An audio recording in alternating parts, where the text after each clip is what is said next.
Dear students, welcome to Nag updates.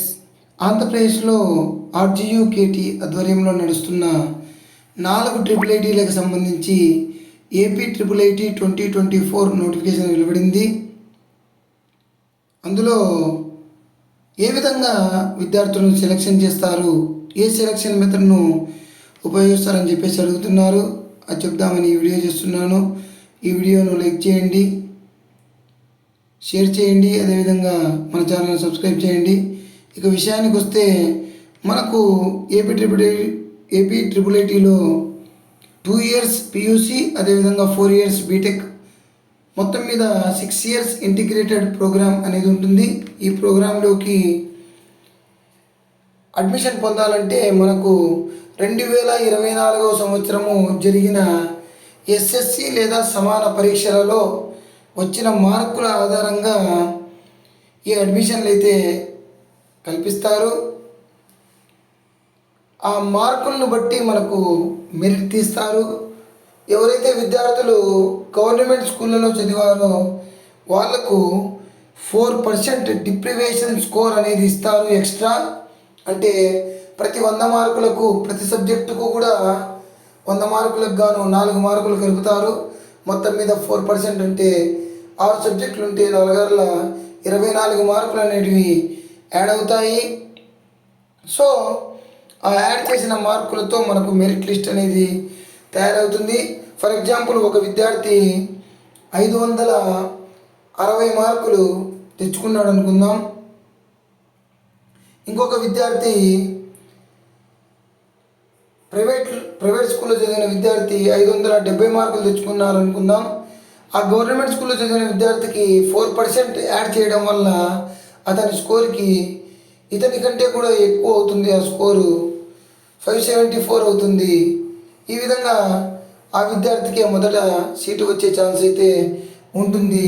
ఈ విధంగా private స్కూల్లో చదివిన విద్యార్థుల కంటే కూడా గవర్నమెంట్ స్కూల్లో చదివిన విద్యార్థులకు ట్రిపుల్ ఐటీల్లో అవకాశము ఎక్కువగా కల్పించారు. గ్రామీణ ప్రాంతాల్లో గవర్నమెంట్ స్కూళ్ళలో చదివిన విద్యార్థులకు ప్రోత్సాహం కలిగించాలనే ఉద్దేశంతోనే ఈ ఏపీ ట్రిపుల్ ఐటీలు అనేవి పెట్టాడు. కాబట్టి ఈ విధంగా చేస్తున్నారు. ఒకవేళ మార్క్స్ ఇవ్వకుండా గ్రేడింగ్ ఇస్తే ఆ గ్రేడ్లకు ఎన్ని మార్కులు, అంటే ఆ కన్వర్షన్ అనేది, గ్రేడ్ కన్వర్షన్ అనేది ఆర్జేయూకేటీ వాళ్ళు, ఆ బోర్డు, ఆ కౌన్సిల్ వాళ్ళు నిర్ణయిస్తారు. దాని ప్రకారము 9.8 వస్తే ఇన్ని మార్కులు, 9.7 వస్తే ఇన్ని మార్కులు అని చెప్పేసి ఉంటాయి. ఆ మార్కుల్ని కేటాయిస్తారు. ఇక కొంతమంది విద్యార్థులు ఇంకొక డౌట్ అడుగుతున్నారు.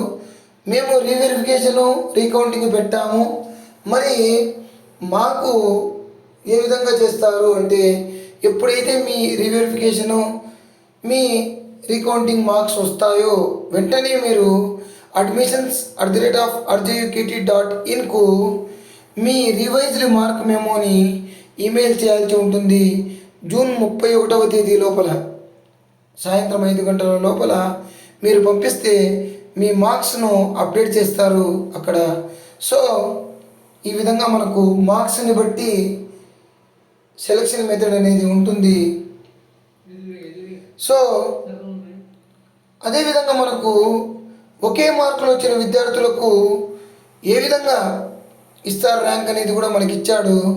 ఒకవేళ టోటల్ మార్క్స్ ఒకటే వచ్చాయనుకుందాము, టై అయిందనుకుందాం, అప్పుడు ఎవరికైతే మ్యాథ్స్లో ఎక్కువ మార్క్స్ వచ్చాయో వాళ్ళకి ఫస్ట్ ర్యాంక్ ఇస్తారు, తర్వాత వాళ్ళకి సెకండ్ ర్యాంక్ ఇస్తారు. ఒకవేళ మ్యాథ్స్ కూడా టై అయితే సైన్స్లో ఎక్కువ మార్కులు వచ్చిన విద్యార్థికి ఫస్ట్ ర్యాంక్ ఇస్తారు. సైన్స్ కూడా టై అయితే ఇంగ్లీష్ కూడా టై అయితే సోషల్ కూడా టై అయితే ఫస్ట్ లాంగ్వేజ్, అది కూడా అంటే మొత్తం మీద 5 కూడా టై అయితే డేట్ ఆఫ్ బర్త్ని బట్టి ఎవరైతే పెద్దవాళ్ళో వాళ్ళకి ఫస్ట్ ర్యాంక్ ఇస్తారు. తర్వాత అది కూడా అయితే lowest random number obtain from the 10th class hall ticket number, అంటే మనకు హాల్ టికెట్ నెంబర్లను బట్టి ఎవరిది హాల్ టికెట్ నెంబర్ చిన్నది అయితే వాళ్ళని ఫస్ట్ ఇస్తారు. ఈ విధంగా మనకు టై అయినప్పుడు తీసుకొని మనకు ర్యాంక్ అయితే, మెరిట్ లిస్ట్ అయితే ఇస్తాడు.